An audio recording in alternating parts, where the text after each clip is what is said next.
everyone. We're here reviewing stand-up footage of John PIkowski on one of our last laughter parties. We're going to comment on interesting things, talk about technique and jokes, and play some games over the next many minutes. John or PIkowski, how do you want me to refer to you? I can just be Picow. Okay, I think Picow. that's it. Yeah. Great. Nicknames. Anyways, any context you want to give before we start this clip? Just to. No, I think I'm excited to go over this one in particular. I think the last few laughter parties I had done, at least a portion of the material was something that was pretty tried and tested on stage, whether it was like pre-COVID or even earlier or a little bit after that. I think this was probably the first time that I went into the old notebook and built something out essentially from scratch, like an organic thing I wrote down like years ago. Sure. Okay, great. Yeah, for the audience at home, Laughter Party is a kind of unique show in that usually our comedians are doing new material each show, which, considering there's a show multiple times a month, is a more aggressive new material rate than the normal stand-up world. So the benefit is we generate a lot of content. The non-benefit, the penalty is that we're not using bits that we've tried and true for 4 years, that we have a million canned response for anything that the audience can say. So that's the trade-off. But without further ado, we're gonna play the first standardized bit of these reviews, and that's, hey, let's look at the intro. Let's look at that first moment, the walk-on stage moment. You can either be training the audience in a good way or training them in a bad way. I don't think there's any middle ground. So let's see what happens. Oh man, I was hoping there was.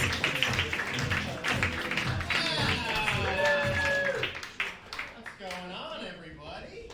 How you doing, Laughter Party? Recently, I've been seeing. Okay, how do you feel about your intro moment? My God, well, you just told me there's no middle ground, and I honestly was gonna say somewhere in between. So I'm gonna lean on not great. I think I didn't do that thing we've talked about, where you cut them off immediately. Where there's a much worse version of that, right? It could have been, how are we doing? Okay, and I could have just immediately started my set. Yeah. Hi, I am doing comedy now. You listen. I am Comedy Man with comedy person. Yeah. Yeah, I think there could have been a longer pause there. I think I was flirting the line of what is acceptable and not. What's funny is I like this intro, and I'll tell you why. Okay.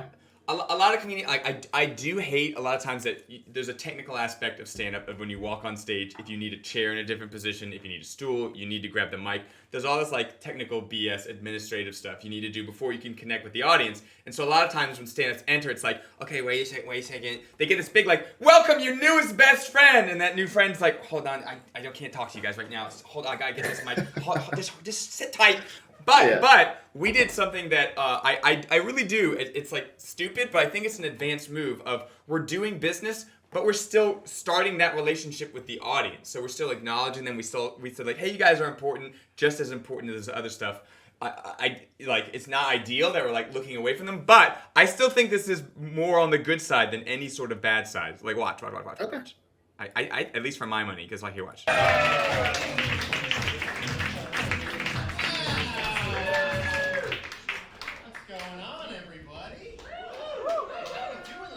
Yeah, see, we maybe did a little bit of business first, but then we started to make that connection even when we got through all this BS business we had to do. So I like this intro as a beginning. And we not Laughter Party, how we doing?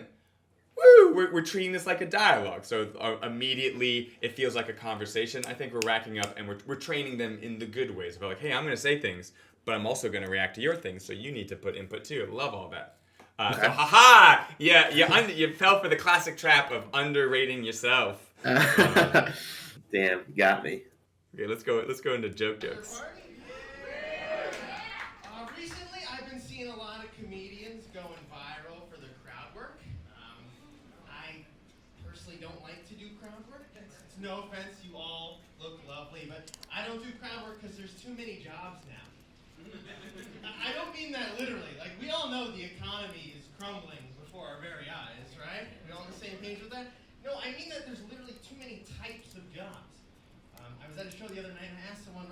I said, sir, what do you do for a living? And he said verbatim, I am a tier 3 mid-market account executive. Okay, one sec. Chat. The volume on the video is max currently. How bad is it? Might have to fix. In post. Okay, for a clean cut. How do you feel about that first setup until we got to the first punchline of that first joke? Some fat to be trimmed, though definitely a long way from the first version of it. But yeah, I think it's just taking too long in my head. I don't know if I'm like rushing. It feels longer now watching this back. Like it feels. I thought it was shorter, and now I had to sit through it, and now I know the truth. I think weirdly, like, we're doing proper moves, but because we're fine, it's like you're like dropped in a forest and we don't necessarily know where all the food is, and so we're like taking tried and true strategies to get there, but we were just like dropped in a weird forest. Ideally, like we could have stopped this setup about like, I would do crowd work, but there's too many jobs. That's all we really need for this. But we tried to do a tried and true strategy of like, hey, let's bring the audience in. You're like, what do you guys feel this? Are you guys feeling this? But they kind of like politely listened about like, yes, we do feel this, but we will be silent about it. So that added time, but in other shows that could have just as easily paid off and made it not feel so long of a setup. So like, I don't hate that instinct to play with the audience with that setup. It just didn't pay off for us in this iteration. But I wouldn't want to be like, oh, all of your sets need to be like, I don't do crowd work, people have weird jobs, and then I do material. But like, because that might be overcorrecting, and you know what I'm saying? Yeah, I do, because I realize, I think even in the Google Doc I had going over this, I kind of expected more reaction after like the economy thing, and now I'm like, oh, was it too sad, like too real? Like, yeah, it could be. We just need a different pair. So yeah, let's watch just that first joke once again. Here. Doing laughter party. Recently, I've been seeing a lot of comedians going viral for their crowd work. I personally don't like to do crowd work. It's no offense, you all look lovely, but yeah, that could have gotten a laugh with a different crowd right there. So like, I don't hate that instinct. Crowd work because there's too many jobs now. I don't mean that literally. Like, we all know the economy is crumbling before our very eyes, right? We all on the same page with that? No, I mean that there's... Yeah, but maybe we just needed a different joke here. Like, the economy is crumbling. I mean, like, Arizona tea is no longer 99 cents or whatever we want. But that instinct could have just as easily got a laugh there. So like, I don't want to like say like all of this is just plain fat. It's just like this current iteration. There's literally too many types of jobs. I was at a show the other night and I asked someone right up front, I said, sir, what do you do for a living? And he said verbatim, I am a tier 3 mid-market account executive. Great, and now we're already at the joke. So, you know, it feels like such a long setup because we had these like two sort of false dead ends. But I'm watching it back. I don't want to fault you for either of those, really. Just like if we do it again, just know that we maybe need different payoffs for that. I don't know. Thoughts on it? Yeah, so I mean that's good to hear out loud because I instead of just abandoning it altogether, I will say there was an earlier version, and I took a more positive spin on this. You know, like I don't do crowd work, and it's like no offense, like you look lovely.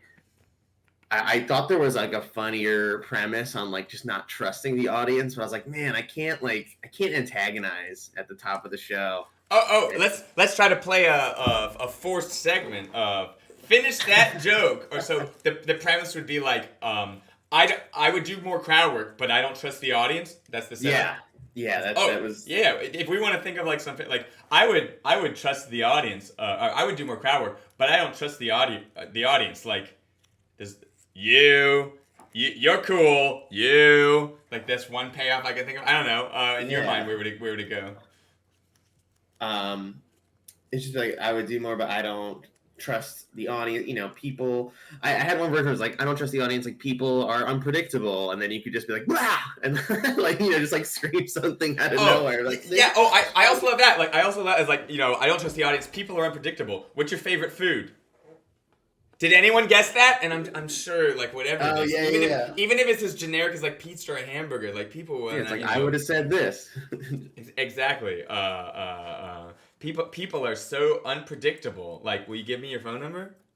So you're gonna unpredictable in a good way. Like, yeah, like hey, comment below with how you would pay off of. The audience is so unpredictable.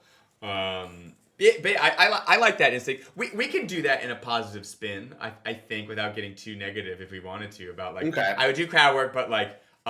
Maybe instead of I don't trust the audience, we just say the audience is too unpredictable. So then it's not it's like not neutral. Like, screw you guys, but it's like, you guys fill me with wonder with your crazy zany answers. And then you could have fun with whatever. That premise is so like people are so like, where's the last place you went on vacation? And then like even if they go like France, you could be like in this climate, or you can make even bland answers seem wild. So I like that as an alternative. Okay. Good to know.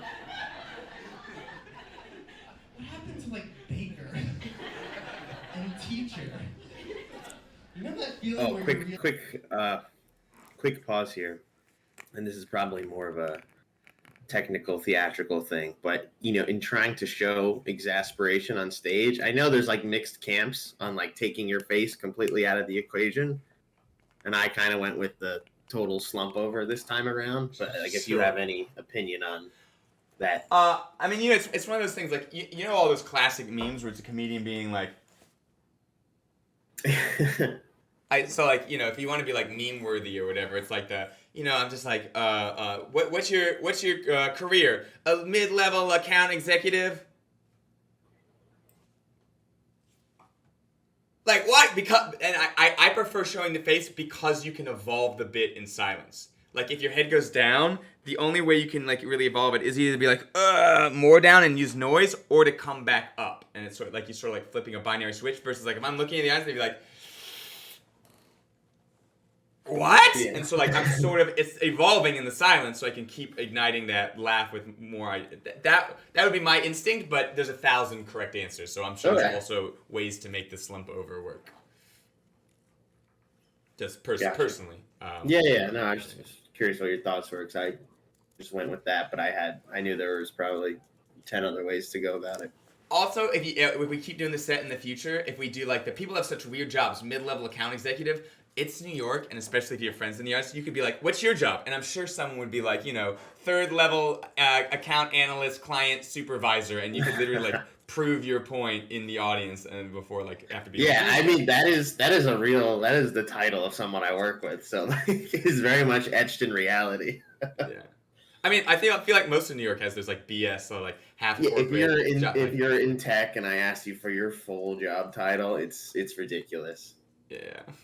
Really excited to learn what someone does for a living, and then they suck the funny out of the room with their really boring and kind of vague job title. No, just me. Where are these people coming from? Oh my goodness. And that's the thing that makes crowd work more like. I saw that. We looked at our phone. I saw it. No, did. I don't. So I don't mind. I don't mind the look at the phone or the look at the notebook or like the look at some sort of reference point. I do think we get more mileage out of it if we're just like, guys, I got my notes on this phone, so let's look at it, because then we can still look at it and the audience knows what we're doing. It's not like imagine if I was talking to you and I was like, hey, we're good friends, right? We're good friends. We're good friends.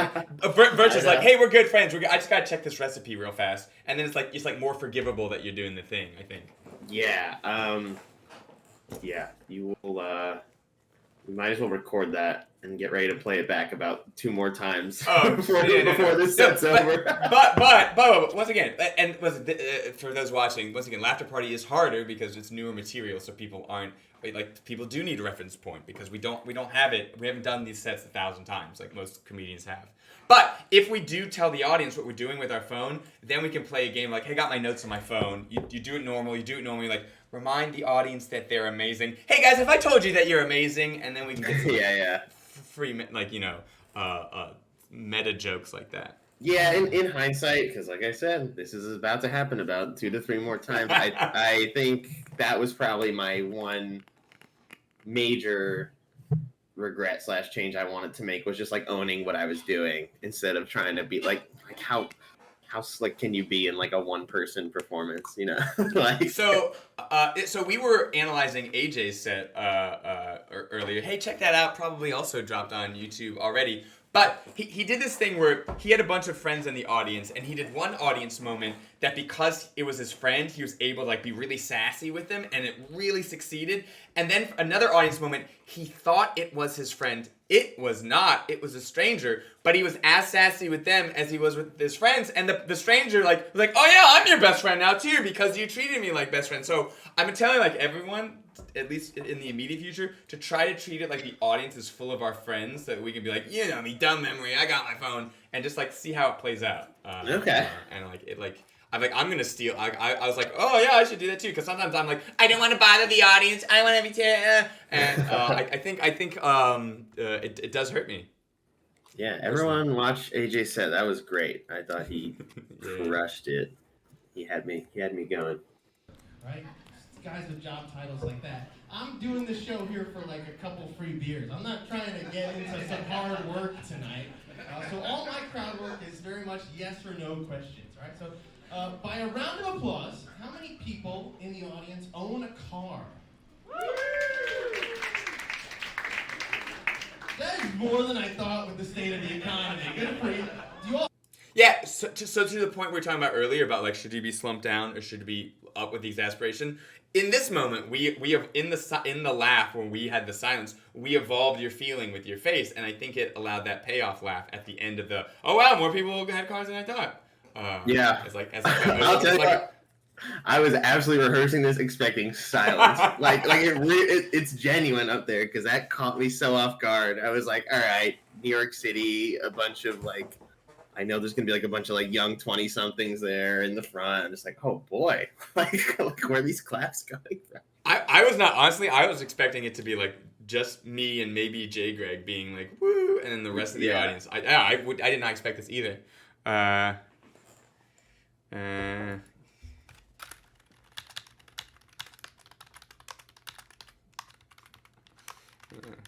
Oh look, you're looking at your phone and not telling me. Yeah. Sorry. Responding to Twitch chat. Okay. See, now that you owned it, it's cool. Now I know what's going on. Okie doke. Let's go back to that sort of like reaction. Just it's weirdly that like we brought it up and then we immediately see an example of it. I think that's so. It's weird how that has been happening recently. That is more than I thought. Yeah, you got to be like, that is more than I thought. So the audience saw like the suspension building. Yeah, great. The state of the economy. Good for you. Also, good on you. We can rehearse a million things and suppose what the audience is going to say. And then sometimes, I'm guilty of this too, is if you're like, hey, who owns a car? Yeah, no one owns a car. But if the audience is like, who owns a car? Woo! Yeah, no one owns a car. And you go to your canned response, the audience is like, what the fuck? No one. We all say we own the car, but good on you for like being flexible enough and in the moment enough to be like, okay, no, and you don't look phased at all. Like not, I couldn't tell that didn't go 100% as planned. Oh, great! Well, that's great because it's not the decision tree I was rehearsing. So like, yeah, amazing, love that. Do you all happen to sleep in that car too? Or is it just like a very rich audience? All right.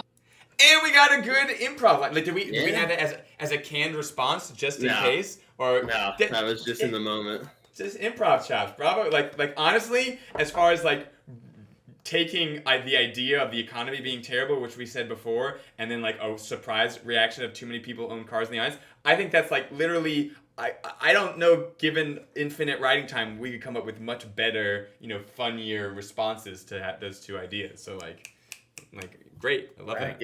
Get my snaps. All right. I'll broaden the scope a little bit. How many of us have driven a vehicle in the last 3 to 6 months? Okay, we got some drivers out there. The only thing I drive is my friends away with my terrible puns. that's kind of their reaction to it. So we're all on the same page. No, I'm a terrible driver. Okay, your thoughts on that? I'll be honest, that if I was gonna cut one more line, that was up there. I thought it didn't fit the rest of the tone. Like it, I think it's cheesy and it worked, but I will say it was on the chopping block, and I think it could have gone much worse. I'm like, all right, it wasn't a total bomb.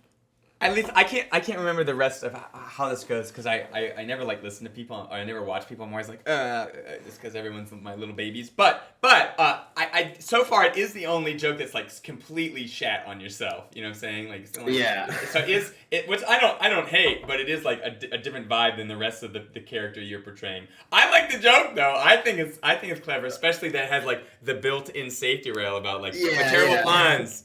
Like this one right here. The safety is how it got left in. So, all right, it's good to know. We've been doing that with London a lot. We'll have a terrible one-liner, but then we'll have a really amazing safety button, and then it's okay, we're almost telling this terrible one-liner just so we can bomb it and get to the safety button because really the joke we want to tell. Yeah, it's this amazing safety button, so it's interesting. Not gonna sugarcoat this. The last time I drove was when I rented a 25-foot U-Haul. I was moving. This was not for fun. I thought, why not? What? There's no better. Oh, there could be an opportunity here. Once again, no one would ever be able to do this. This would be if people were operating in the top echelon. I was talking to AJ about this, we were talking about he had a few runs of really amazing improv. We've already shown in our set, and we're looking at other opportunities where we could have done additional improv, but it's that no one would be able to perform at this level, but it is important to point these moments out, just so this is an opportunity when we might have been able to hit this level. But, no one owns a U-Haul. But, I mean, if you're sleeping in your car, it's the best bang for your buck. We could have, brought some... Oh, man, that's next level stuff. Yeah, but the chance, we've already hit one of those with the sleep in your car moment already. You're only going to get so many of those perfect culmination of improv idea versus I've been listening to myself versus culmination. But I like to point them out so that we can see how many opportunities there were, and no one will ever be able to capitalize on all of them, I don't think. So, question, because I feel like there are some little moments here. Yeah, you know what? I lost my train of thought. Let's keep going. It's gonna come back to me. Okay. Speaking of trains of thought, we've got egg trains and elk trains in chat. I am missing our classic egg train, but let's feeling and saving $500 on hiring some movers, while I can spend the day causing $2,000 worth of damages across 3 different boroughs in New York City. It was the day I turned my U-Haul into a U-Stall for time while I glue this guy's mirror back on. And that... Okay, how do we feel about that? I wanted to have something a bit more physical, and I thought that was just the moment for that. I know we had talked about some sort of a U-Haul wordplay joke, and that's the one that stuck for me. Once I had that, I was I really want to use this. So that was, yeah. Yeah, it's interesting because listening back on the joke, it's I like everything up until U-Haul, U-Stall, and then we did U-Haul, and we're U-Stall, and I was about to be inside I felt but I do think that for time when glues back together, I think it makes it all worth it, and I like the journey of the audience about to be oh, okay, no, that's not what, that wasn't a bad joke. Okay. Yeah, saved.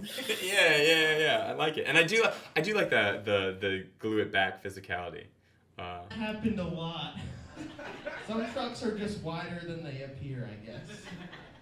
I'll never forget. Is the phrase not? What is the phrase written on the mirror of cars? Objects and mirrors are larger than they appear. Oh yeah. Okay, I wasn't so off base with that.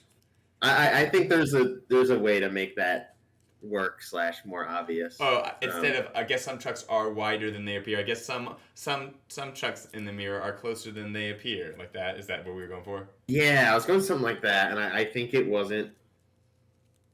Even reading it back, I was like, oh, this wasn't clear. I was like, because this just sounds like a normal sentence. Like, I didn't make it obvious. Sure, it wasn't like, and you laugh here, I am doing something. People were like, I'm taking that at face value. Yeah, when I read that back, I was like, oh, that just sounds like... sounds like I'm stalling for time. U-Haul, more like, you stall for time as you think of your next joke. Yeah. First time. Getting ready, buckling up, checking the rear view mirror. Oh no. Yeah, the physicality I think paid off right here. I don't think "oh no" would have gotten any laugh if we weren't actively showing them what the, you know what I'm saying. If we had been like, "You get ready, oh no," the audience would be like, "Okay, oh no what?" Versus like, "Oh, we're in the middle of something. Oh, his oh no must be." I think I don't know. Your thoughts on that? No, I was happily surprised. I know we had talked about this a bit before, and a big note was like, make it very clear, because I think I had mentioned the mirror, and you thought I was talking about the ones on the side. So I was like, I actually will see it. I think I wind up cutting a bunch of exposition on the fly here. I thought I was going to have to make it so much more clear, but when I did that and I got a laugh, I was like, holy shit. I was like, they're on board. I was like, I don't need to, do a long-winded explanation.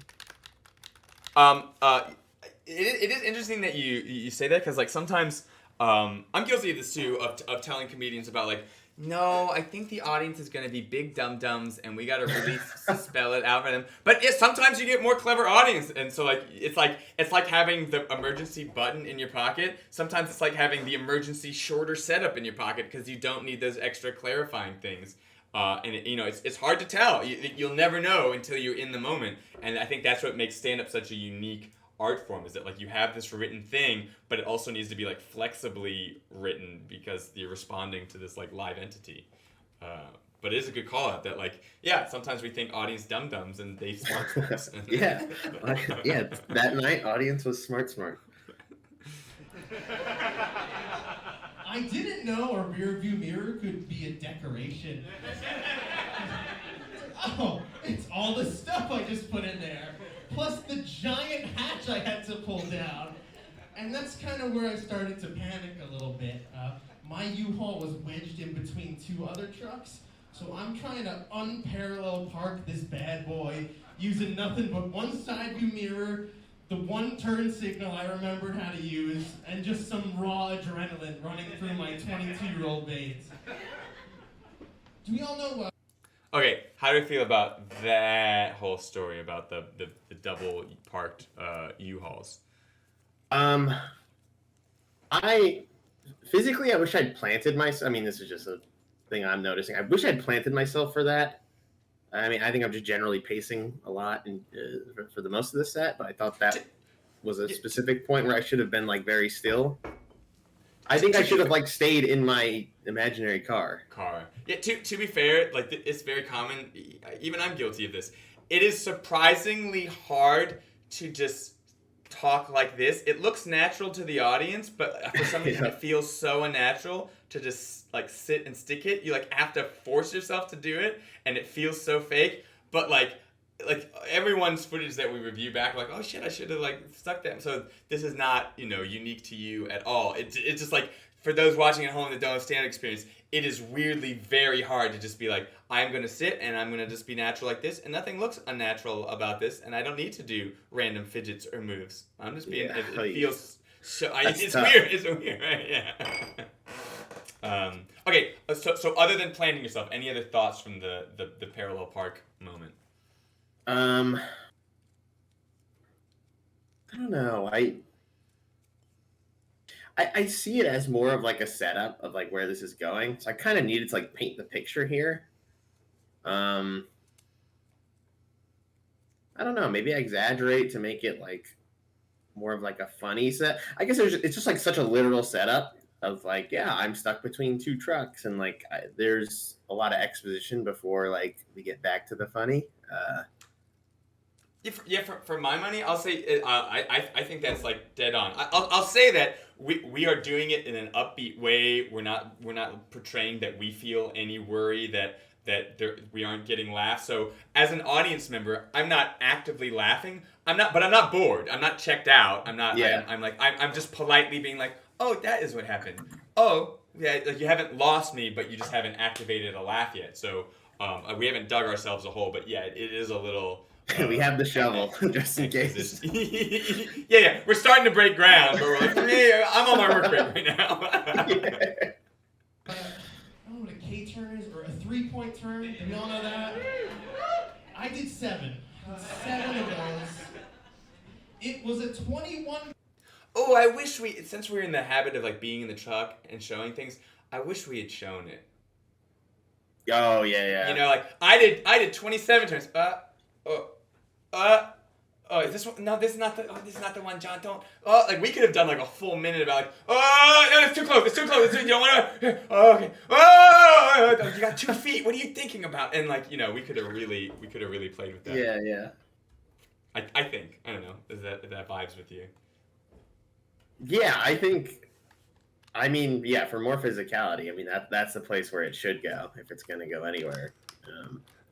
Side note, I really thought I had left my sunglasses in my locker, and now they are just. I just look like I'm going to Hawaiian luau. I made a point. I was like, oh, I gotta like take these off before I go on, and there they are. And I had no idea, but now I do. Also from chats, 7-point turn, high score, or like 7-point turn, more points than some sports reference here. I don't know, like a football team that recently scored 0. I don't know sports, but you know, this thing we definitely could have done stuff like that. 3 touchdowns. we touchdowns on those mirrors that I had to glue back together. Yeah. I like that. Point turn so horrendous that the man who had just rented me that U-Haul came sprinting out of the gas station kiosk, running to my window. This was 2013, I had to crank the window down, only for him to say, "Are you okay?" And that cut a little deeper. I kind of wish he just said, like, "Learn to drive, asshole," but it was, "Are you of this world right now? Are you medically conscious?" And it kind of hurt my feelings a little bit. Okay, thoughts on payoff to that with the gas station person?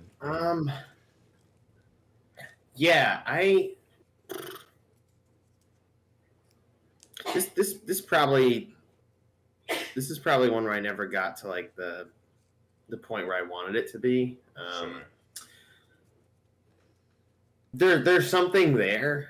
I think this is just like kind of a premise that wasn't expanded upon, right? Like, and it's the humor behind someone saying, you know, "Are you okay?" as opposed to, you know, "Hey, do you like know how to drive?" Like he's worried beyond my driving ability. It's like the spectrum of bad driving is like slightly bad driving. You're like, "What are you doing?" Then it's like, "Hey, you asshole!" And then it's like, "Do you know how to drive?" And then like you've driven so bad that it's like, "Are you alive?" Like you've gone past the point of like bad driving. Yeah. So I don't know. Yeah, I think I just never, like, for the sake of exposition, it had to stay. But I will be the first to admit that I don't think it was like a finished product of. Then and once again, yeah. For those at home, another byproduct of us forcing ourselves to write new material each time. This is one of those bits that I think, like, if we did this set again, we would either find a way to turn this into like a one-liner, or we might be able to like this whole idea. Like we did that with Dana. There were a few of her jokes about like that were like long and like that we managed to be like, "Oh, I really like firefighters." Where before it was like this, and we managed to summarize the idea. And so in the first iteration, it was something like this, and the second iteration, it was just like one sentence, and it worked better as like a quick thing. I do think we have the words and our performance of the words working against each other. In that, like, we're like, this man ran out. He was like worried for my safety. He thought I was dying, and then he said, "Are you okay?"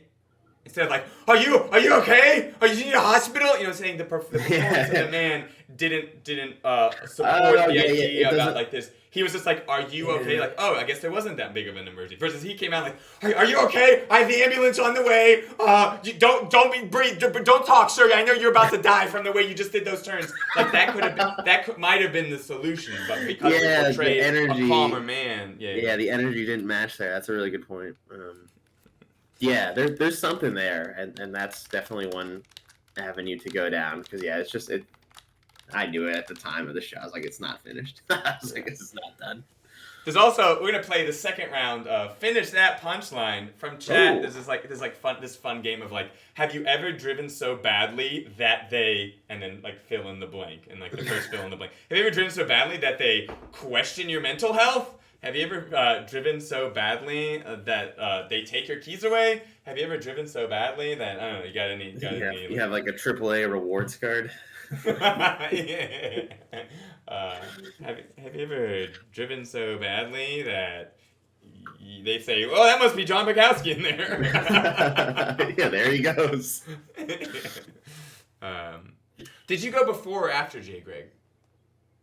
Oh my god, I went after. Oh, yeah. So once again, this is. Yeah, I think you did. Hold on, I'm pretty sure you did. Yeah, I'm pretty sure. I think. Yeah. Oh yeah, I think.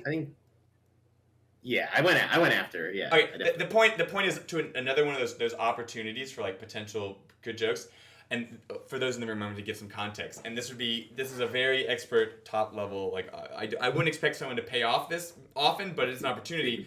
J. Greg had done a bit about like sharks haven't evolved. I wouldn't watch the Ghostbusters remake of Sharks. I wouldn't trust a shark to drive, or he's basically making a joke like traditional female stereotypes, but overplayed on sharks. And now we're talking about bad drivers. Like, have you ever driven so badly that someone's like, oh, that must be a shark, because it's in the audience's working memory of shark equals bad driver. But like, once again, that I wouldn't expect many of those. It's fun to point out the opportunity, but the chance of us paying off on that very low. Not impossible, but very low. Hindsight 2020, baby. Yeah. Get them next Unlike time. sharks who have blinky vision. Anyways. Oh, goodness. Oh, play that clip back, William. Here we go. Where's that audio? The clip of like, if you look at your phone. Acknowledge. Yeah, let's see what a past Picow says about Are the. Are you medically conscious? Nothing. Spoiler. I hurt my feelings a little bit. Oh, goodness. You know that feeling when you're trying your best, sitting in the big boy seat of the U-Haul, but someone sprints at you because they think you're having a stroke? No, just me. Too niche. Too niche. Don't worry about it. And that's terrifying, though. I think we could pay off this with a performance. Like, have you ever been sitting in a U-Haul and someone sprints at you saying, like, are you okay? If you don't know what that looks like, it looks like this. Oh my god, sir! Oh my god, no, stop, sir! We could do big, sort of like payoff with the. So do you know that feeling? And then the feeling is kind of like this. We have the words. Sitting in the big boy seat. Okay, here. You know that feeling where you're trying your best, sitting in the big boy seat of the U-Haul, but someone sprints at you because they think you're having a stroke? No, just me. No, just me. I'll show you then. Sir. More than a feeling from chat. More than a feeling. I hooked on believing. Yeah, I like even the song and dance. I think there's probably something more there. So one thing I worked on with Paris is a lot of times we're trying to find like the minimum words that we can get until we can get to what I call the song and dance part of the stand-up. And I feel like a lot of times we're like this bit, we get like into the intro of the song and then we kill the bit versus the full song and dance. We'll be like, sir. So it's like, like, you ever get that feeling and the orchestra starts playing the music? The audience is like, we're about to see a musical number, and you're like, okay, next bit. And it's like, whoa. Instead of, we could pay it off with a big physical. Yeah, don't rob them of what could have been. niche. Too niche. Don't worry about it. And But once again, even though I feel like some of this we're not paying off, we're still being very jovial with the audience. We're not making it look like we feel any sort of way about jokes not landing. So as an audience member, I feel perfectly safe. There's no cringe. There's no like, oh my god. There's no cringe. You heard it here first, folks. So far, Cringe-free stand-up. So far, yeah. That'll be the YouTube the thumbnail title. Cringe-free stand-up. Super rare, gone wild. Heated comedy moment. Heated comedy prank edition. terrifying though. That's terrifying because just how am I allowed to drive, right? I still have my license. I haven't driven since that day 10 years ago, but legally I could. I have a document that says I could get behind a wheel. If I walk into Hertz tomorrow and they give me a vehicle, a crime has taken place. I am a liability on the road. I'm a liability because I haven't touched a steering wheel since 2013. Okay, this is about to be a 2013 bit, but how do we feel about the setup thus far? I think in general I liked it. I fumbled it a little bit. Sure. I just screwed up the order of the license was like supposed to be like having a license was supposed to be like more of a reveal. I think I said it first and I kind of like fell over my words. Yeah, maybe I can. And I wonder if crazy about it, but I wonder if there's a way to make it feel more visceral. Like I shouldn't be allowed to drive. Anyone want to take a bus ride with me after on the steep cliffs of upstate New York? Anyone? No. Yeah. What got cut immediately from that sort of intro was the premise of it's not ideal to take a 10-year break from something and like still be allowed to do it. So that's like and that got like really long-winded and kind of hokey, and that was like the whole thing with like the pilot, you wouldn't want your pilot to be doing his first flight in 10 years. So I stand by the fact that I think there's something there to be brought back, but I kind of left it in there as just like exposition at this point. Time to play round 3 of finish that joke. I think the idea of like it's not good to take a 10-year break from something.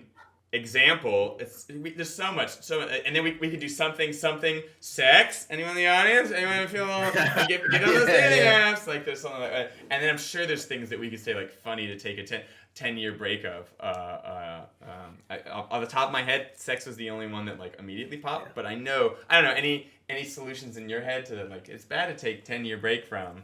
Yeah. I mean, it could be like job, and then like someone's name, be like job's like Sally, like is it time?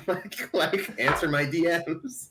It could also be like a more punchy version of your original concept of the 2013. I haven't driven since people were not afraid to run the Boston. We're about to do a much safer version of what you just did, so hold that in mind. But to the end, I like we could do a punchier version of the original bit, which was like you wouldn't want to be if a pilot was his first time piloting in 10 years. Like, would you want a neurosurgeon who hadn't done surgery? Would you want to be his first one back? Yeah. No. Would you want to be in the space shuttle with the rocket scientist who just got back from living his dream of being a failed artist? No. And then we could add interstitial things of why they took the 10-year break off and get like double jokes really punchy. Do you think the third one has to? I feel like if we did 3, the third one either has to like land harder or be like more unexpected or out of pocket. Yeah. So I don't know. Off the top of my head, I'm thinking of like maybe it's career than something like wild. Like if it was me, it would be like would you want a pilot after 10 years of him not being a pilot? Would you want a brain surgeon after you just spent 10 years being a failed artist? No. Would you want someone who hasn't had sex in 10 years, like the front row? I see you, and then like we can flip it. Like, that's how I would. But there's 1,000 other ways to do. Yeah. Okay, so we definitely agree on like the third one has to be a little more unexpected. Yeah. But I like that. I like it because I did want to bring that back. I like that premise. Yeah, the only version I had of that was just kind of from chat. I haven't driven in over 10 years, and I wasn't even in prison. Oh, like excuses, like you're like you don't have an excuse. What caused the 10-year break. Also, the idea of I would have done X, but I wasn't even in prison. That's a fun premise that we can pay off. I'm like, I drank toilet wine and I wasn't even in prison. Or like, I made a knife out of my glue stick and I wasn't even in prison. Like, I'm sure there's ways we could call back that idea of like, and I wasn't even in prison. I got beat up on the basketball court. I wasn't even in prison. Yeah. Hey, this is a reverse finish that punchline number 4. I got blank and I wasn't even in prison. Feel free to finish that punchline. I ate cold beans for dinner. I wasn't even in prison. Yeah. And then if we did that, you could even be like, but I shouldn't have been because I was driving on the road. I was a liability. And it might have been a better intro into the idea of being a liability on the road. Yeah, that's true. If we do the prison jokes. Thank you, Chad. That's good. Thanks, Chad. Last time I touched a steering wheel, people were filming vines. The precursor to TikTok, people were doing the Harlem Shake. Do we all remember that? The last time I touched a steering wheel, people were blasting Blurred Lines by Robin Thicke. The #1 song. Living blissfully unaware of how horrifying and creepy those lyrics were. Robin, if you're listening, we didn't forget. And shame on you. Shame. My point. So your thoughts on that tagline of 10 years ago jokes? It's like when you go so niche, and I felt like doing it.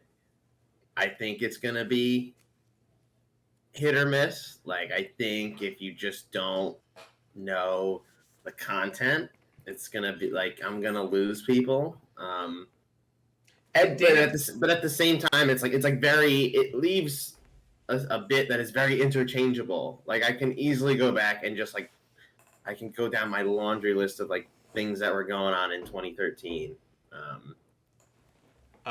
So a few things. One, the idea of like what was happening in 2013, infinitely interchangeable. I'm sure we can find things that were like absolutely mwah on. To the idea of like even more niche and people aren't going to get it. Definitely like Daniel Tosh, even though in some ways problematic, but he did have a thing in his special that he likes to start his joke really broad, like, I'm at Home Depot, I'm looking for fans with this swatch color and with this carpet. He's like, most of you, I lost you at fans, but there's 2 couples in the audience. Like, he just described our Saturday. So it's like, there might be like you lose the width of the audience, but you get like a depth for a few people that they'll never see in comedy ever again. Yeah, one person. It's a joke for one person by the end of it. But to that end, I think that would have helped the audience if they didn't know the blurred line things. We had the opportunity to show them, and like as problematic as those lyrics were. Now I am saying some of those lyrics to remind the people that what I'm saying. Like you had the opportunity to pay it off, and then when we go, shame on you. Even people who didn't know it, we've just taught them, so that would land harder. Yeah, so throw some of the lyrics in. I think that would probably be the first revision. If we want to keep it with blurred lines, once again, there are infinite easier answers. So we could also just switch up what the 10 year. I think Wrecking Ball is somewhere around then too. Oh, sure. Just Miley Cyrus. Miley Cyrus's downfall begins. Oh, if we did Wrecking Ball, there's the option. I came in like a wrecking ball. I was driving my U-Haul. And then it goes back to the glue mirror. Yeah. Oh, that's good. Glad those rhyme.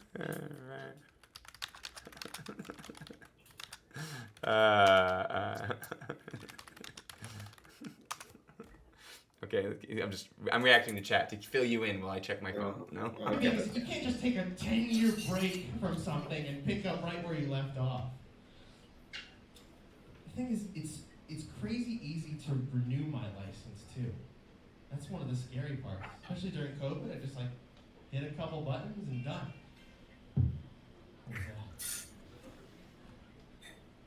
Sorry guys, 1 second. Thank you. Okay, so what do you think about this moment? I think this is probably like the most flustered I got. I think it was like I heard something. I had already known that I had reversed the order or something, and I was just like, I gotta power through this, and hopefully this is the last time I go to the notes. But I think we can make it to the end.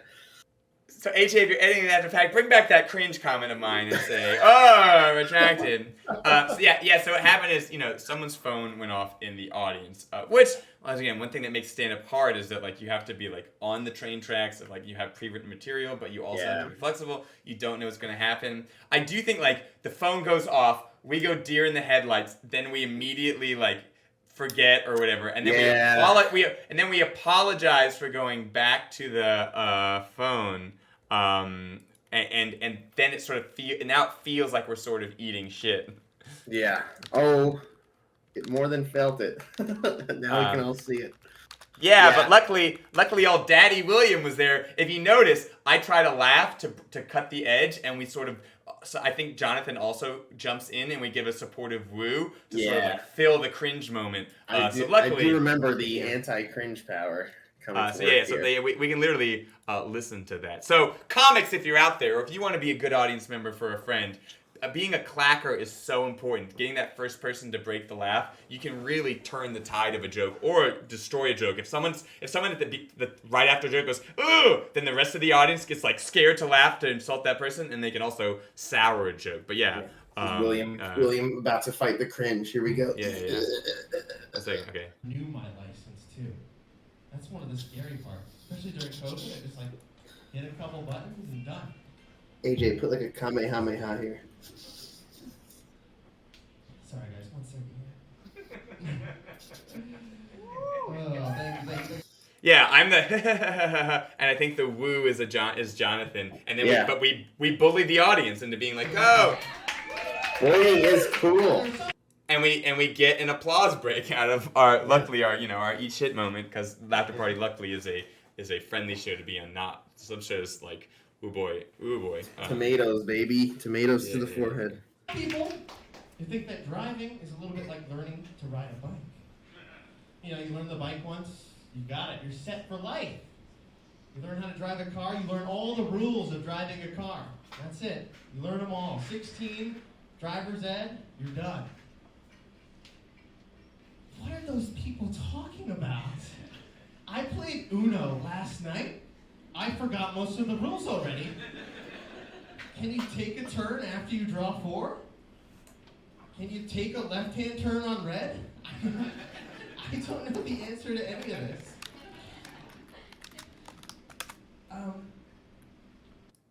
Okay. I lied. I said it was the last time.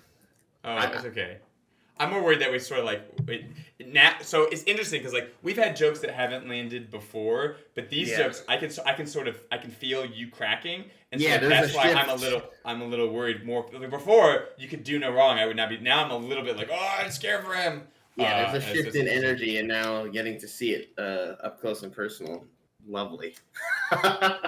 I do think with the Uno joke, if we had asked the audience, I'm like, can you draw after a +4? Can you? Do you remember? Like if we had made them feel viscerally, like, oh, do you remember the rules? Do you?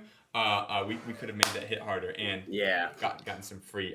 Even though up top we're like, I don't do real crowd work. We could have done by round of applause. I mean, it is yes or no technically. Yeah. First of all, who plays Uno? Woo. Okay, I'll catch you later. Reverse. Do you? Or whatever. There's things we could play with. Yeah, from chat, if we were checking our phone, at first we say, hey guys, I'm just checking my phone for my bits. Then we could do like the meta moves that I did, like, oh, remind chat that they're amazing. Hey, you're amazing. Or remind audience that you're amazing. Hey, you're amazing, audience. Yeah, and then you can do like I'm keeping that in my back pocket. Then you can do what chat suggested about like, oh, sorry guys, I'm just checking my Grindr notifications. Like we could do other phone thing. Every time we look at the phone, it's an opportunity for another phone joke. Sorry guys, I just have to check what my crypto is doing. Oh yeah, I don't have to do stand-up anymore. Sorry guys, that guy in the back texted me. I have to see Yeah. Honestly, once again, it's easy to do here in our chairs after the fact with low pressure. But I think that's like one of the I don't think if we spent like a year writing that we could get a joke that's much higher than like, sorry, I had to respond to that guy in the back. Like I think that's like the perfect culmination of using that and what we're doing. Improv. I don't even call it my driver's license anymore. That's not what I use it for. It's a piece of plastic, and I use it to get booze and to vote for whoever Trump's going against. Oh, he's so political.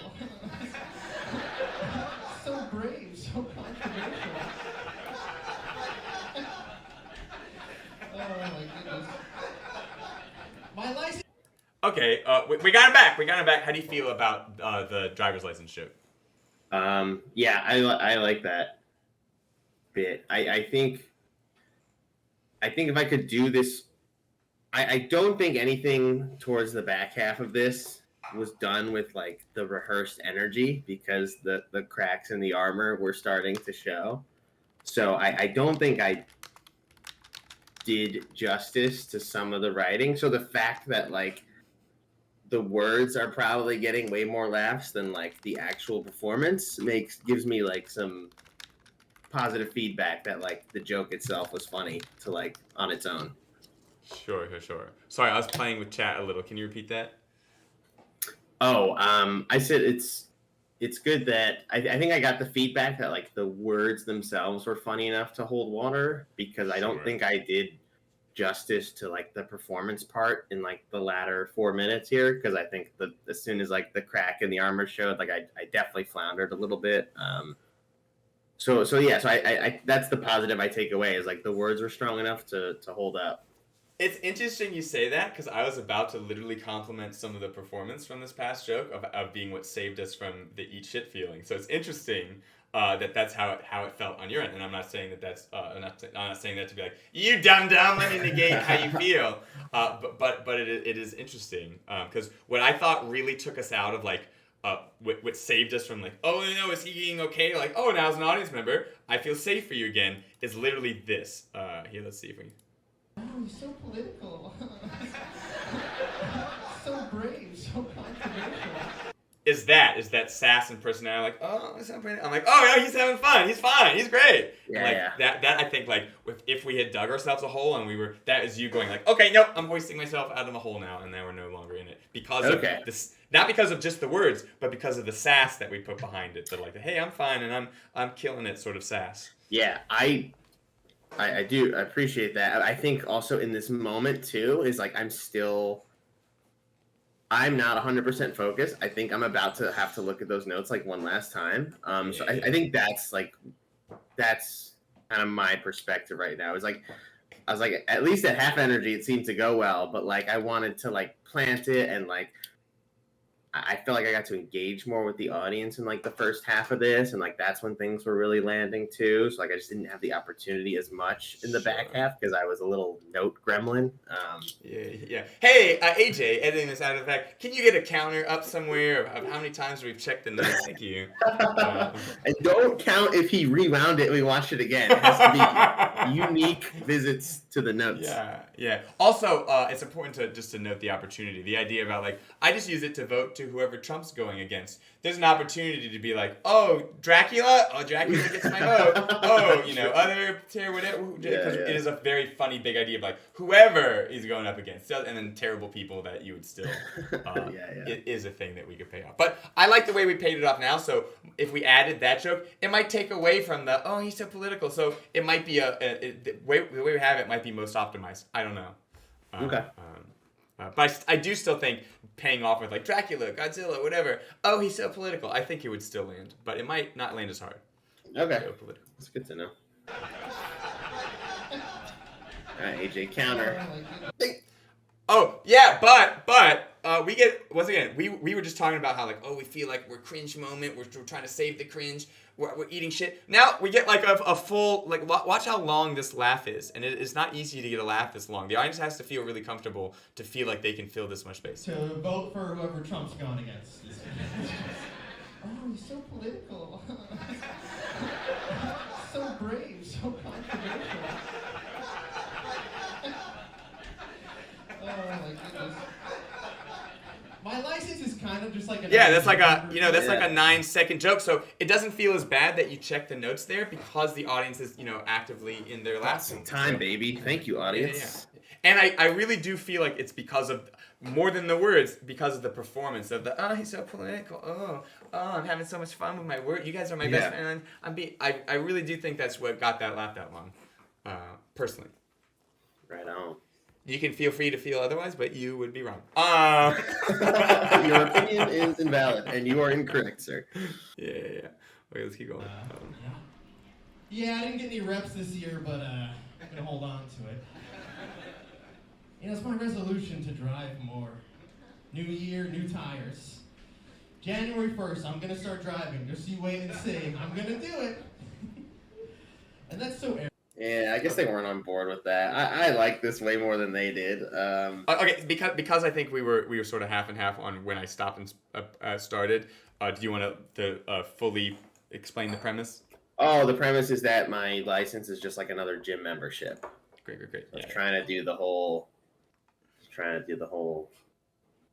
whatever you call it, not illusion, but like the compare, like yeah, a little like comparison, yeah, overlapping the worlds of the two, Personally, if I had to try to diagnose why the audience wasn't feeling it, I think our mappings were a little lateral, as of like, oh, I didn't get any reps in. Oh, I guess I'll use it next year. Oh, resolution. Versus, I feel like we could have, if we'd gone deeper into gym about like, can anyone give me a spot? There's a spot under my car. It's an oil spot. Like, if we'd gone really deep into trying to find the words, and it wouldn't have felt as lateral, and then the audience might have been as a top of mind potential way to crack it. Okay, so yeah, I think you're right. I think it was not obvious enough that I was talking about like gym stuff. And I think something similar happened at the beginning of the set too, where like it wasn't clear what I was trying to do.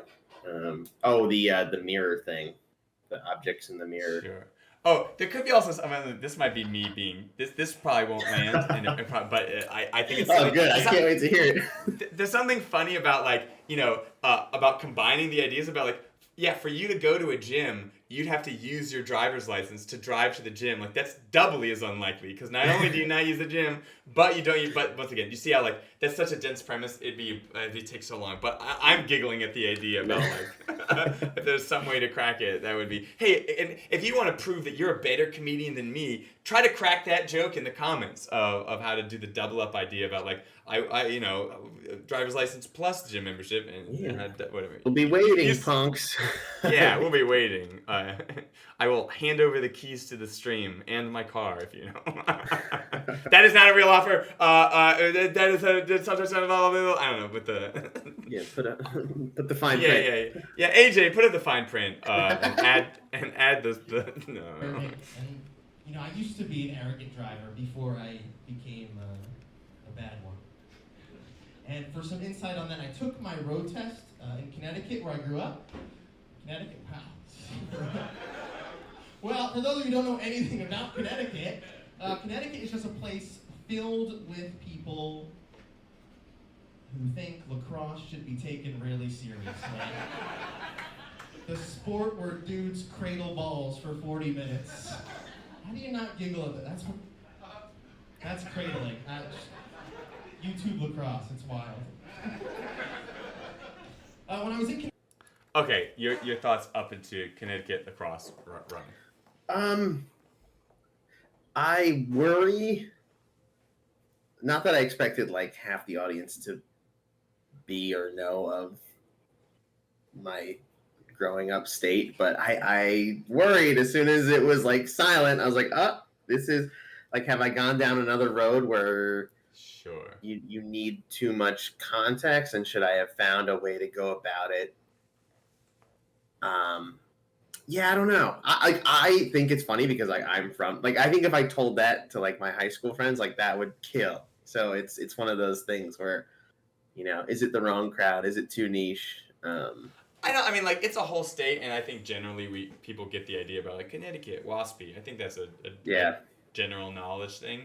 I think there's this first weird moment where like Connecticut, and it seemed like we connected with exactly one audience member that they were from Connecticut, but I'm not sure if that's what happened or if you were responding to the audience as a whole. So like as an audience member, I'm like confused exactly where that moment was. So I was like, I'll just let this be a private moment or whatever. And then with like, I think the Connecticut where they take lacrosse way too seriously. You know, the sport where they cradle balls, and then when for your song and dance, you were like, that's what this is, and then you stopped. By the time I understood what you were doing, the thing had already ended. It'd be like if we went into a musical number, and I was like, tonight. Okay, now we're back to dialogue. It's like, what? No, what? No. What I think, it's a sport where, you cradle balls. They're just sitting there like, yeah, these balls are mine. I'm gonna make sure these balls get to my friend. Hey, yeah, take my balls. Oh, I'll get your balls, dude. Oh, yeah, I'm gonna take these balls all the way. Oh, man. Hey, give me some balls. I haven't had balls all night. Okay, balls to you. Yeah, this sport is so serious, you guys. We're such serious people. And you see, it's like the full song and dance. And then I think even if people didn't have Connecticut, we would have done something that is general knowledge enough that they would have fun with it. I think. No, I agree. Yeah, I think that's another. I think that, and then the but the guy asking. You finish, I'll do my thing. Yeah, after. Yeah, No. I was saying, I'm just like mental note of like this. Like I know I definitely upped the physicality that I normally would do, which is like none. So I think like here and then the guy knocking on the window. Are two more opportunities there. I will say for those watching at home who might not have a lot of stand-up experience, it is very scary to do a big physical bit. So I don't want to be like, we're sitting in our chairs without a real audience. Like, yeah, just do this really big thing and just feel supernatural with it. But that's one of those bits where if it doesn't succeed, it feels like you have eaten complete shit and total egg on your face. Versus like more subtle jokes where they don't land, the audience like, oh, he's just talking, he's not really. But if you do a big huge act out and the audience doesn't laugh, the audience like, oh, he only did that to be funny and we didn't think it was funny, and now we feel real bad for him. So it's high payoff, but also there's a higher risk level. I do think that's where you get the most payoff, and at least we were laughing at the idea, so I do have faith in it. But I do want to also stress that it's not easy to just do all this big physical shit. Yeah, just do it. Like, I don't want to, it's much harder done than. Yeah, that's right. If you're listening at home, it's hard. It's hard work. It's hard work cradling balls. Yeah. Comment below on how you cradle some balls. Let's keep going. Almost here. Road test. It was very interesting because you had a 50-50 chance of what the last parking move was going to be. I don't know, is that what it's called, a move? It sounds like I'm at my driving dance recital. So there's a 50-50 chance of what the final parking pose would be. So you either had to back and park, easy, or you had to parallel park, and I never learned how to parallel park. So I woke up the morning of that. Okay, how do we feel about that joke? Which we added a lot of physicality to. Yeah, I know. We're foreshadowing, everyone. Yeah, it's just like another thing that I don't think is like done. I think it's like another like half idea of like I could have. There was like something rattling around in my head of like the comparison of this road test to like a dance recital, but it's like not fully fleshed out enough. But I want like, so that's kind of where I'm at. Like I know there's something there, but like that's not what I wanted it to be. So similar to while watching it, similar to the challenge I gave y'all guys. Similar, I gave the challenge I gave to everyone about like, hey, if you can crack this really dense bit about like the driver's license to the gym and some ideas are just really dense that it's hard to find the way. Like there definitely is something funny about it, but sometimes it's hard to just cram these like 5 concepts in the audience's head in the exact way. I will say for my money, we did the back and park, and the movement we did for back and park, I was like, that dance move is the back and park. But then the dance move we did for parallel park, I was like, that's not parallel parking. And what is this bullshit? So literally. I do feel like if the parallel park was like more of like a and then either you call back like the 21 point like parallel park. Yeah, that's a good opportunity for that. And if we're doing more physical bits, it could be like parallel park. Hey, can you cradle the balls? That's not this bit. That's a different bit. We can do sort of like because we're reaching the end of the set, things can start breaking down like that just for the guise of comedy. But we'd have to make sure that they land, and if they don't land, then we have to like burn any bits like that we've used as callbacks at the end, which also makes stand-up so incredibly difficult. Let's keep watching. Driver's test, pretty cocky. Just hey, heads, I get a license. Tails, hope I get back in park for the next try. And I never. I think we could have a better payoff for that. Hey, time to play Finish That Joke. And number 5, I think 5. Heads, I get a driver's license. Tails, looks like I'm not going to my junior dance recital because I don't have it because I can't drive. Looks like I won't be destroying all my stuff in the U-Haul. Look, I don't know. Do you have any payoff for heads? I get a driver's license. Tails, I blink. That's good. Yeah, heads. I'm trying to unpack like what the ramifications are. Yeah, I guess it's just it has to just something along the lines of like and this is another thing. I was worried this was like getting too dense. Like Sure. we're like now in a world where I'm talking about a coin flip because I mentioned the 50-50 thing, and like if you're not on board, like I'm so screwed. But it's good to point. It's good to point out. Just similar to talking about like, okay, here's like 5 logical ideas. No, audience, you do the work in your head versus us trying to do the work. But anytime I feel like something has gotten too dense, I usually try to solve it in like I guess like 1 of 3 ways. 1, play with the audience in some way, make it real. Be like, oh, can you flip a coin for me? Something that uses the audience directly, so it becomes about literally this moment. Solution number 1. Solution number 2 is try to find like the exact minimum way that you can like. There's a half a chance. There's a flip of a coin. Let's flip a coin, and then like just try to minimize the number of words. So, or try to make it as physical as possible. Like it's flip a coin. Okay, heads. I get a driver's license. Woo! I'm driving. I'm having a good life. Tails. Oh no, another movie night at home alone with mom and dad. The Notebook. There's a sex scene. Gross. And so like try to make like those usually serve me well as like if I'm trying to de-headify a bit, if you will. Like put it back into like the reality of the situation of like it's more than just not getting like a step past not getting the license, or it's almost like a synonym for not getting a license without saying it. It's like here's what happens as a result of that. We can also go. We can do like what we've been calling Shun style of going super real with it. Like heads, I get a license. Tails, my parents have to go to the PTA and say, our kid's the only one that doesn't drive. I don't know what's wrong with him. He had such good grades, but I mean even Cindy got a driver's license. That girl's dumb as bricks. But our son not. What's wrong with our son? Like really go down the ramifications of like the super honesty of what would have happened. Yeah, she definitely had a line that Lindsay quotes all the time too. It's like that moment where like your hair's really dry and like and you're ugly. Just like, I have to look it back up. It's just like saying it for what it is. Do I love it? Do I love it? I think I just love attention. Mama did raise a snitch. I have yet to grab clips from this, but I just want to make sure I used your soundboard. We have a sound. Do I love it? Do I love it? Okay, anyways, we are right at the cusp. Let's understood the discrepancy between those two. It seems unfair, right? You back in park, you parallel park. One's a little trickier. When you graduated culinary school, did they make you fillet the red snapper perfectly, or did you have to toast the Eggo waffle? Ooh, we've talked about jobs before in the taking the 10 years off. So there could be an opportunity about here. Like when you got your piloting license, did it make you land without any instruments? Or did you have to simply press autopilot? I have to land without any instruments? Man, I'm not going to drive. I'm not going to fly a plane for 10 more years. And then we could have exactly set up the payoff to the full circle.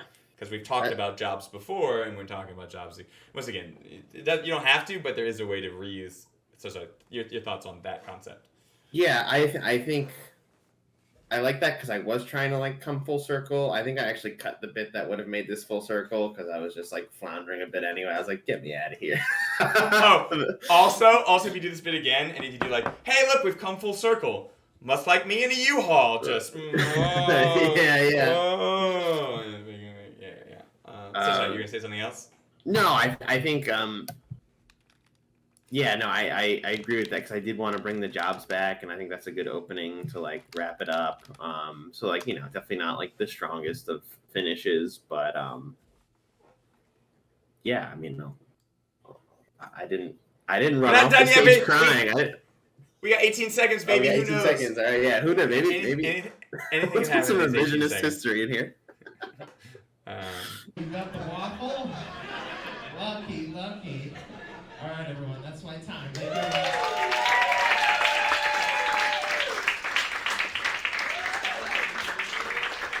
Okay, similar to the intro moment, the first moment on stage. How do you feel about your like get the hell off stage moment? Yeah, I think I think just energy level overall like took a dip about like 3 minutes from this point, and it never recovered. And I think it shows watching it back. It's almost like the tale of two sets, because like I think you're right. Like it felt like nothing could go wrong for like those first like 5 to 6 minutes, and then the last 3 to 4 were like, like I was, playing Zelda, blinking red hearts. The alert is going off. Yeah, your Sonic underwater. Ding, ding, ding, ding, ding, ding, ding. Yeah. I will say, look, I will say. So the gong is on stage because of Batsu, the other show, the live Japanese game show that we do in the same location. But maybe we should do a bit with it, where it's like, I got one-liners, gong. I wonder how the guys would feel about that. But to the end about you feeling like the tale of two sets. I will say we never go into full death spiral. You know what I'm saying? Like, yeah, we had some choppy water, we had some turbulence, but we fight the whole way through. We like the plane starts to nosedive, and you're like, I'm not letting this thing. Like we it was just a 10-year break. I still remember. Yeah.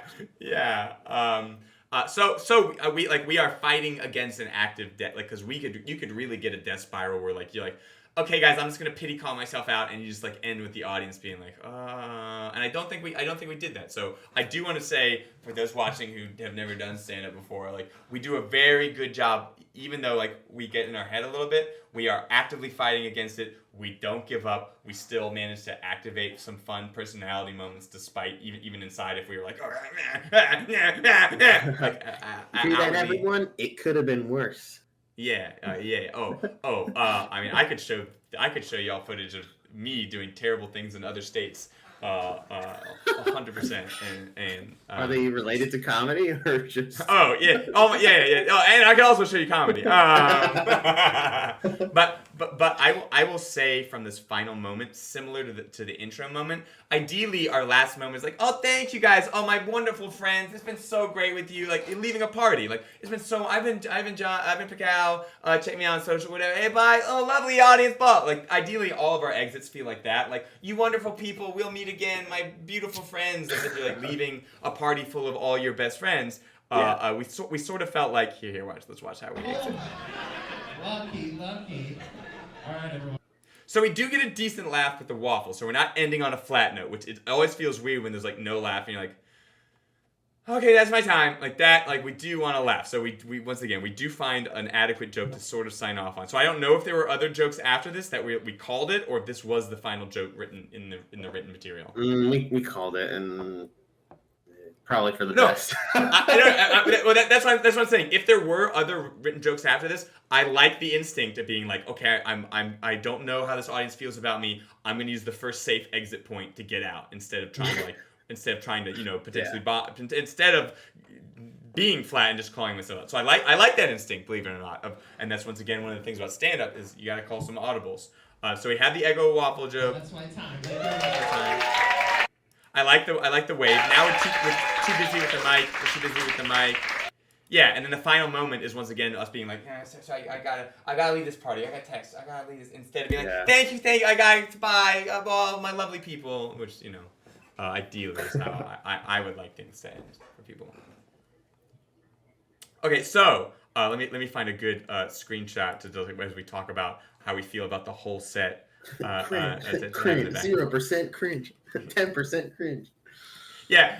AJ, if you're editing out of the pack, can you have a cringe meter that just goes bloop bloop bloop bloop bloop bloop bloop bloop once we hit those few moments? It's like it's like you're doing the perfect speed run, and then you have like some RNG or whatever. Like, oh man, I should have reset this run. Oh. Yeah. No gold splits today. Yeah. Okay. So your thoughts as far as like what you would say about. I mean, you sort of gave a little bit of it, like the tale of two sets, but if you had to give an all-encompassing your opinion of this set of yourself, what would you say? I think the skeleton of what we have here is valid and stage worthy. I think there's a few issues with depth. There's a few issues where it needs more physicality, believe it or not, and there is a lot of room for interchangeable punchlines, but I do think like the structure and the general story like hold water, and I can like make it start to finish with this set. and I would, yeah, if I was going to do this again, I just want to make sure that the second half got, justice for second half. But hashtag justice for second half. Yeah, but I mean, I'll say I think it was like the first time I really just did a from scratch, like not going to go back into any archive of anything I've ever written, and for the product of a couple weeks of writing and rehearsal, like, wait, not too shabby. Sure. Great. I'll say as far as written, yeah, we had a lot of half-baked premises, but I don't think they were too far off from, like, there could be minor adjustments that I think we could solve them in a flash. I think throughout the whole thing, even despite the moments of like, we did a really great job of fighting back and sort of like showing personality and not letting it get to us. As far as for you, I think I like this experimenting with more physical stuff. Like, like some people are more physical, some people are less physical. I like the direction we're going with the physicality, and I like that we're experimenting more. So I would urge you. I think a lot of the physical bits made a lot of the jokes. Is even subtle things. So I'd say like, hey, let's go further with that. And I'll ask you this, because this is one thing that like I asked Chase, and it really helped her when she was preparing for this big gig. I think one of the reasons why it might be the tale of two sets is I think the first half of the set, like you were having fun, even in the bits that didn't much, you were enjoying telling them. And as soon as you got nervous about like the phone ringing and then the checking the phone moment, and as soon as we started to like stop having fun, I think that's why the second half maybe felt a little poopy. I don't know. Would you sign off on that, or would we I would absolutely sign off on that. I think that's just akin to like what the I'm calling it energy shift, but it was also a fun shift too of At that exact moment, Mercury went into retrograde, so that is why mice have failed. But I think, like you mentioned too, I think I would have saved myself a headache up there if I just like owned it, and it's easy to get up in your head and. The second, like the 3 seconds I needed to like look at that, I turned it into like an eternity for no reason. So to the same thing, like we had that one from chat. One more thing, that shirt on stage can't ever happen again. What? Dude, take it up with StitchFix.com. Hey, we're gonna tag StitchFix.com. StitchFix.com. Can you send us a load of stand-up approved material?